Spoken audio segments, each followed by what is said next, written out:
Not far from where I live, on the other side of the enchanted forest, lies an auction house. And every couple of months they hold an auction of tools and equipment. It's mostly contractors' tools, everything from drills and generators right up to dump trucks and excavators. But every now and then there are also a few workshop and engineering tools. At the last auction, unusually, 3 small CNC machines came up. 2 lathes and a milling machine. These are small training machines that would have been used in a school or college, but they are also an ideal size for the home machinist. They look old, missing parts, and probably not working. I don't really need or have space for any of these machines, but I thought they looked interesting. So I put a small bid on each. All the bidding is done online nowadays. And I didn't look at them again until after the end of the auction. I fully expected to be outbid on all of them, but, as it turns out, I'd won all 3. Did I just get a bargain? Or did everybody else know to steer clear? This posed an immediate problem of getting them all home.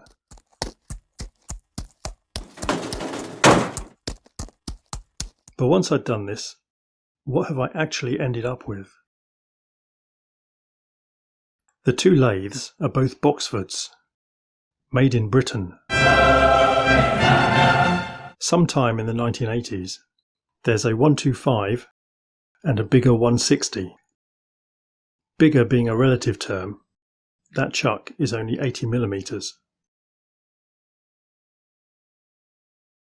The 125 did come with a PC, but it was dead, wouldn't boot, and I couldn't even read anything from the hard drive. It's quite rusty and dirty, though that should clean up, and it doesn't look like it's had much use. It appears to have been retrofitted at some stage with newer electronics, but they are still dated by today's standards. These machines ran proprietary Boxford software, so perhaps it was converted to run Mark III or similar. In any case, the machine doesn't run. It's missing the plastic cover and chip tray, but it did come with a manual tailstock, which is often lost since they are rarely used. This lathe has no automatic tool change system, but it does use Dixon-style quick-change tool holders. It only came with the one holder that's fitted, but fortunately I already have a selection of these in the same size. The 160 looks like it hasn't been messed around with.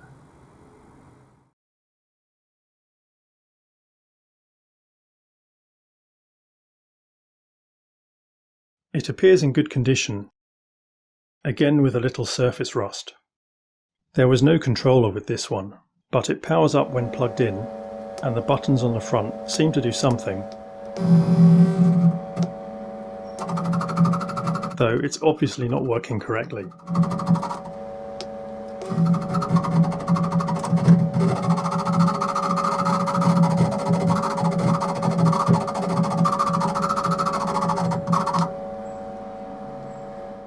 This has an 8-position tool turret, which takes 4 regular lathe tools and 4 cylindrical tools, such as drills. It also has a fairly high-resolution encoder on the spindle, which should enable it to synchronize the rotation to cut threads. The TCL 125 has the same belt layout and also has an encoder, but with only a single slot, so this is probably just used to measure spindle RPM. Overall, the 160 looks like a nice machine, and I don't think it would take much to update it and restore to working condition. The pick of the bunch has to be this Emco F1 CNC mill. This was made in Austria. I'll be back. This one in the year 1990, which makes it the newest of the 3 machines. Though you wouldn't think so looking at the control unit. This thing is huge. It weighs nearly as much as the machine itself, and is quite basic. It has a monochrome CRT monitor. G-code programs were loaded via a tape drive and limited to only a couple of hundred lines of code. The control unit seemed to power up, but nothing appears on the monitor. I did test the monitor separately and it was working. The stepper drivers are the old LR type, which are very inefficient. The advantage of this being a completely separate unit is that it's very easy to remove and dispose of. I won't be keeping any of this.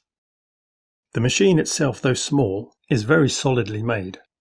Even the handle for the door is a solid bar of steel. And the exact fit of all the panels tells you this is a precision-built machine. It's dirty and a little rusty, but there are very few chips from machining even behind the panels. So either it was very well cleaned after every use, or it just hasn't seen much use at all.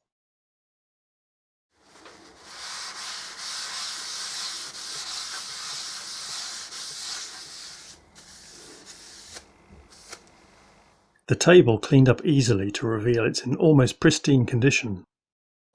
This machine has stepper motors that drive ball screws via toothed belts and pulleys. Each ball screw has 2 nuts, so almost all the backlash can be adjusted out. The spindle is driven by a DC motor of 440 watts. According to the manual, which I found online, the motor brushes are 20 mm long when new. These still measure 18 mm, and I expect they are the original ones, so this gives a good indication of how much use it's had. One feature I really like is that the spindle takes these quick change tool holders.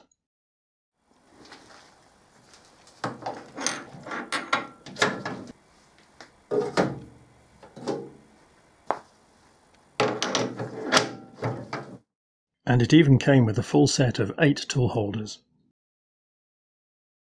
So what's my plan for these machines? Obviously, I'd like to get them back in working order, retrofit them with modern electronics, and fix any mechanical issues there may be.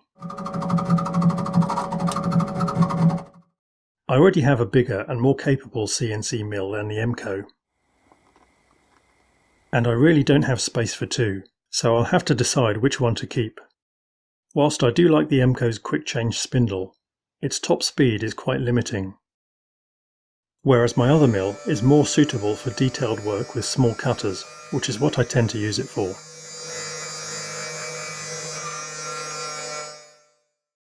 I've never owned a proper CNC lathe before. I did add CNC control to my manual lathe by just bolting on stepper motors. But it's really not that good, and I don't tend to use it much in CNC mode. So I might try and make space to permanently home one of the lathes, as they are quite compact. It'll probably be the 160 with the tool changer. And the machines that I don't keep, hopefully I'll be able to sell on for a reasonable profit after retrofitting them. I'll probably start work first on the Emco, as it's the largest and most complicated. So watch out for a video coming soon on that.